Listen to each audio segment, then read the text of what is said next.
ලංකාවේ ස්වභාව ධර්මය මැවූ අපූර්වතම නිර්මාණයක් තමයි රිවර්ස්ටන් කියන්නේ. සීතල මීදුම ඇඟ හිරිවැටෙන හුළඟ මේ පරිසරය හරිම සුන්දරයි. නමුත් මේ සුන්දරත්වය ඇතුලේ මහා භයානක අභිරහසක් හුස්ම ගන්න බව මෙහි එන සංචාරකයින්ගේ කීයෙන් කී දෙනාද දන්නේ. පාර අයිනේ ගලන පුංචි දිය පාරක්. බැලු බැල්මට හරිම සාමාන්‍යයි. ඒත් ගමේ පැරැන්නෝ මේ දිය උල්පත දිහා බලන්නේ මරබීන්. කට වරද්ද ගත්තොත් පේවෙන්නේ නැතුව ගියොත් ජීවිතෙන් වන්දි ගෙවන්න සිද්ධ වෙන අදෘශ්‍යමාන බලවේගයක් වැඩ සිටින තරක් ගැනයි අද අපි කතා කරන්නේ.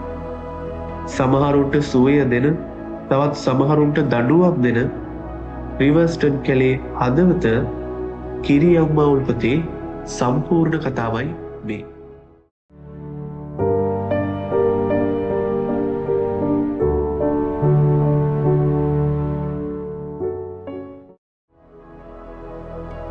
මාතලේ රිවර්ස්ටන් පාරේ යන ඕනම කෙනෙක්ගේ ඇස් ඇදගන්න තැනක් තමයි මේ දිය උල්පත. මුළු රටටම පායලා ගංගා ඇලදොල හිදිලා ගියත් මේ ගල් කුහරයෙන් එන සීතල වතුර බින්දුවක්වත් කවදාවත් අඩු වෙන්නේ නැහැ. ගමේ ජනප්‍රවාදයට අනුව මේක නිකම්ම වතුර පාරක් නෙවෙයි. මේ අඩවියට අධිපති කිරියම්මාවරු, එහෙම නැත්නම් සත්පත්තිනි මෑණියන් පැන් ලබා ගන්නා පූජනීය ස්ථානයක්. ඒ නිසාම මේ වතුරට පුදුම බලයක් තියෙනවා.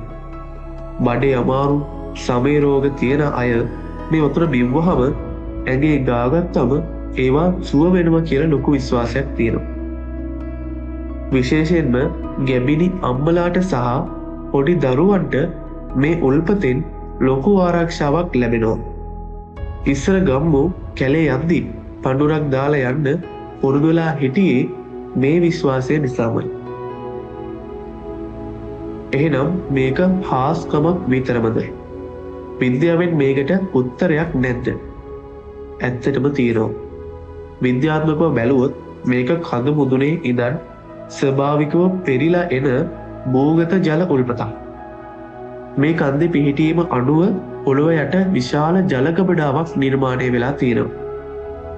මේ රූපයේ පේන විදිහට පොළොව යට තියෙන පීඩනය නිසා වැස්ස නැති කාලෙට වුණත් මේ වතුර දිගටම මතු පිටට එනවා.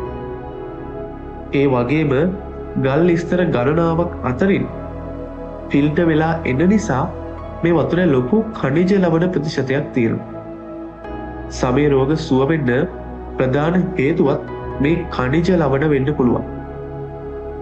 ඉතින් විද්‍යාවෙන් මේකට මිනරල් වෝටර් කිව්වට ගම්මු මේකට කියන්නේ කිරියම්මගේ බෙහෙත් වතුර කියලා. හැබැයි මේ වතුරෙන් සුවය ලබන්න නම් එක කොන්දේසියක් තියෙනවා. මේ අඩවියට අධිපති බලවේගයන් හරිම පිරිසිදු. ඒ නිසා මේ සීමාවට එනකොට අනිවාර්යෙන් පිළිපදින්න ඕනි නීති වගයක් තියෙනවා. අංක 1. ඌරුමස් හරක් මස් කාලා මත්පැන් බීලා කිලී සහිතව මේ වතුරට අත තියන්නවත් එපා. අංක 2. මේ වතුරට සබන් ෂැම්පු දාලා මේ පරිසරය විනාශ කරන්න එපා. කවුරු හරි විනෝදෙට හරි මේ නීතිය කැඩුවොත් ස්වභාව ධර්මය එයාට දඬුවම් කරන්නේ හිතා ගන්න බැරි විදියට. දැන් අපි බලමු ඒ දඬුවම් මොනවාද කියලා.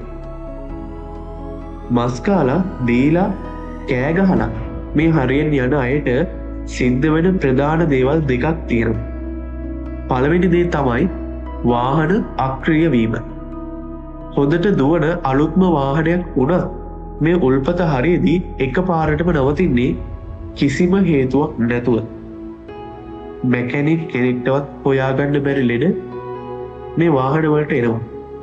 හැබැයි පුදුමේ කියන්නේ පඳුරක් ගැටගහලා වැඳලා සමාව ගත්තට පස්සේ ඒ වාහනේ ආපහු ස්ටාර්ට් වෙන එක. දෙවනි දේ සහ භයානකම දේ විස මුලාව. ඒ කියන්නේ පාර අතුරු දහන් වීම. කට වරද්ද ගත්ත අයට එක පාරටම ඝන මීදුම ඇවිත් මුළු පාරම වැහෙනවා. අඩියක් ඉස්සරහා පේන්නේ නැහැ. මේකට විද්‍යාවෙන් කියන්නේ ස්පේෂල් ඩිස්օරියන්ටේෂන් කියලා. ඒ කියන්නේ ක්ෂණික මීදුම ආවහම අපේ මොළයට දිශාව හොයාගන්න බැරි වෙනවා. එතකොට අපේ ඇස්වලට පේන දේවල් මොළය විසින් වරදවා වටහා ගන්නවා. ගස්වල හෙවණලි යක්ෂය වගේ පේන්න පුළුවන්. සුදු ඇඳගත්ත කාන්තාවෝ පාර පනිනෝ වගේ පේන්න පුළුවන්. හැබැයි ප්‍රශ්නේ මේකයි. රිවර්ස්ටන් වල ඕනි තරම් මීදුම තියෙනවා. ඒත් හැමෝටම පාර වරදින්නේ නැහැ. මේක වෙන්නේ වැරදි කරපු අයට විතරක් කියලා තමයි අත්දැකීම් තියෙන අය කියන්නේ. එහෙම බැලුවහම මේ මීදුම නිකම්ම වාෂ්ප බලාකුලක් නෙවෙයි. මේ අඩවිය ආරක්ෂා කරන ආයුධයක් වෙන්න බැරිද?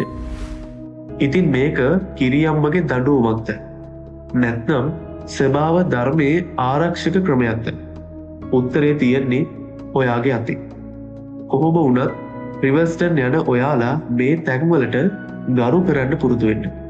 මොකද පිරිසිදුකම රකින්න කෙනාට මේ උල්පතෙන් ආශිර්වාදයක්, ඒක විනාශ කරන කෙනාට දඬුවමක් අනිවාර්යෙන්ම ලැබෙනවා. මොකද අදෘශ්‍යමාන බලවේගයක් එක්ක ඔට්ටු වෙලා දිනන්න කාටවත් බැහැ. ඉතින් මේ ස්වභාව ධර්මයෙන් දුන්නු ඒ දායාදයන් රැකගන්න එක අපේම වගකීමක්. එනවල හැමෝටම සුබම සුබ දවසක්.